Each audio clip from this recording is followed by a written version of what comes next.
अब गालीबाज त्यागी अपने बचाव के लिए नए नए पैतरे ढूंढ रहा है। श्रीकांत त्यागी की बेल एप्लीकेशन कोर्ट ने खारिज कर दी, लेकिन इस बीच उसका एक वीडियो सोशल मीडिया पर वायरल कराया गया, जिसमें वो गलती मानता दिखाई दिया।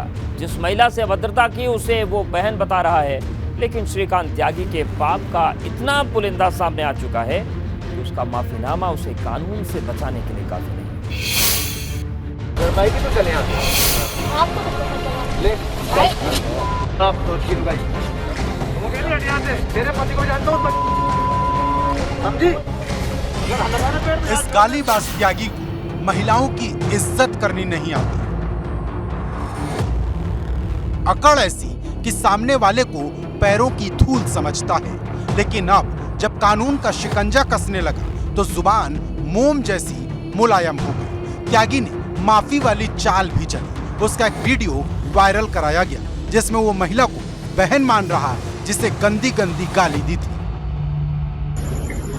उन्होंने अब उनसे हमारा जो भी विवाद हुआ, इस बात का तो हमें खेद है कि जिस तरह हमने आवेश में आके अभद्र भाषा का जो इस्तेमाल नहीं करना चाहिए। महिला है हमारी बहन जैसी है। समाज में महिलाओं का स्थान जो है वो हमारी गलत देखा जाता है, तो निश्चित रूप से तो गलती है। श्रीकांत त्यागी नाम का शख्स तो एक ही है, लेकिन उसके दो अलग अलग रूप हैं। जैसे गिरगिट रंग बदल लेता है, वैसे ही श्रीकांत त्यागी ने कानूनी शिकंजे में फंसने के बाद अपना रंग बदल लिया। अब गलती भी महसूस हो रही और गुनाह के लिए माफी मांगने को तैयार भी है। और ये गलती हमसे हुई तो हमें इसका एहसास भी है। हमें लगता है कि अगर इस बात के लिए हम उनसे माफी मांगनी पड़े तो अभी के माफी मांगनी भी चाहिए। एक बहन और वो आवेश माँ के जो अभद्र हमने उनको बोल दिया, वो हमें भी बहुत बाद में अंदर रियलाइज हुआ कि इस तरह की भाषा का इस्तेमाल हमें जीवन में किसी। गालीबाज त्यागी के दिमाग की बत्ती गुल हो गई है। कानून का हंटर चला है तो जुबान बदल गई है। अंतर इतना है कि अब बहरूपिया बनकर कैमरे पर माफी मांग रहा है, लेकिन सच तो वो है जो छिपे हुए कैमरे में 5 अगस्त को कैद हुआ था। भाई की तो चले आते ले आप तो ठीक भाई वो कह रहे यहाँ से तेरे पति को जानता हूँ। गिरगिट त्यागी के गिरेबान पर कानून के लंबे हाथ पहुंच चुके हैं। पहले जिस महिला को गाली दी थी, अब उसी को बहन बता रहा, यानी 5 दिन तक फरारी काटी, और जब पुलिस ने दबोच लिया तो कैमरे के सामने ढोंग रचने लगा। त्यागी का ये माफीनामा दिखावे से ज्यादा और कुछ नहीं। अब चाहे श्रीकांत त्यागी माफी मांगे या उसकी पत्नी लाख दलीलें दे, कानून अपना काम करेगा।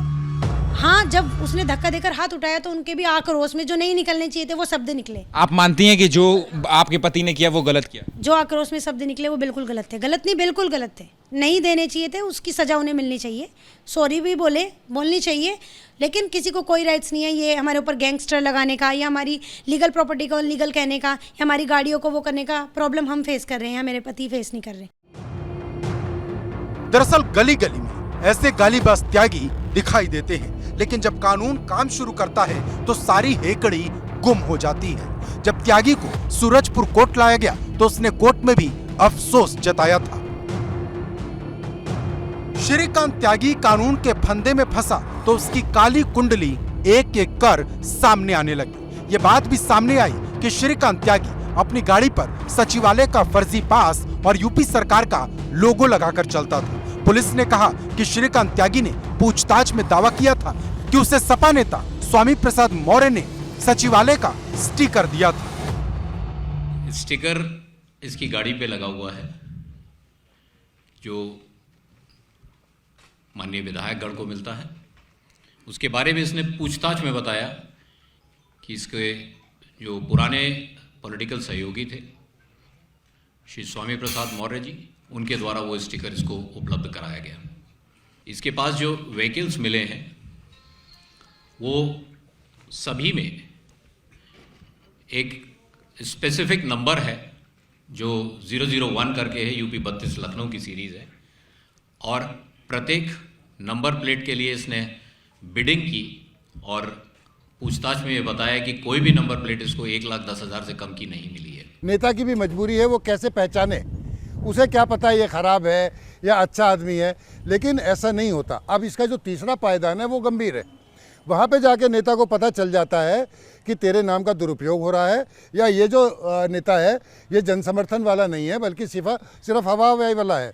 ऐसे समय पे उन्हें चेक लगाना चाहिए, ऐसे समय पे उन्हें अपने पे रोक लगानी चाहिए, ऐसे नेताओं से दूर हो जाना चाहिए। और होता यह है कि बिरादरी के में जब वो नेता जाता है तो वो बिरादरी उसे नेता मानने लग जाती है, जबकि उसका कोई आधार नहीं होता। तो धीरे धीरे धीरे एक चेन जो है वो बनती चली जाती है और नेता को पता ही नहीं चलता कि वो किस जाल में फंस गया।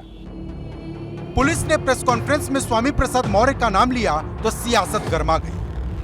पार्टी में एक सेकंड, पार्टी में उन्होंने स्वामी प्रसाद मौर्य जी के साथ ज्वाइन किया, उन्हीं के साथ वापस चले गए और वो पार्टी में कोई पद नहीं है और इस प्रकार के लोगों को बर्दाश्त नहीं पार्टी करती है, न कोई सिफारिश करता है, न ऐसे लोगों को बख्शता है। प्राथमिक जांच से ही ये बात निकल करके सामने आने लगी कि श्रीकांत त्यागी का संबंध समाजवादी पार्टी के एमएलसी से है। स्वामी प्रसाद मौर्य ने बाकायदा उसको विधायक का पास जारी करवा करके दिया था।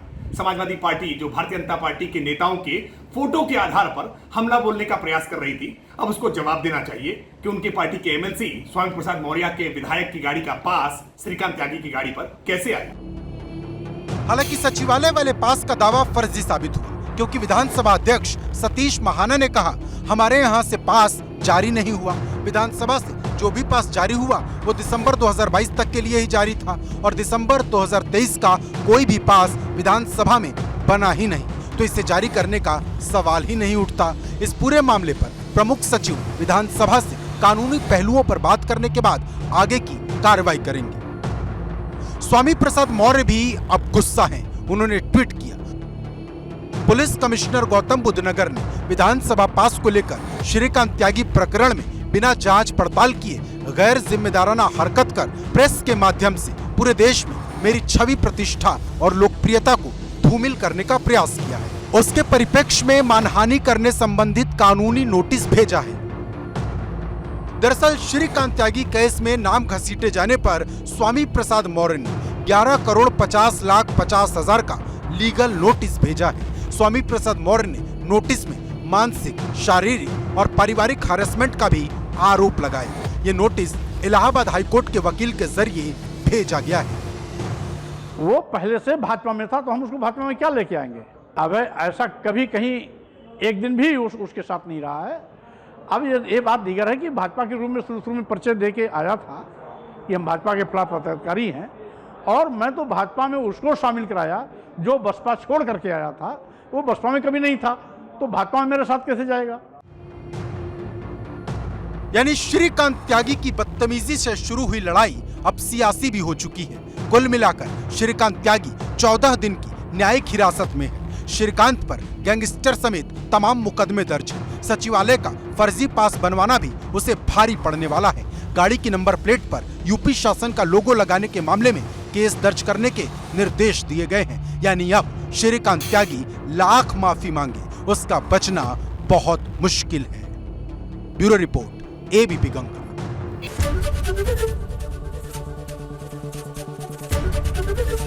एबीपी गंगा, खबर आपकी, जुबान आपकी।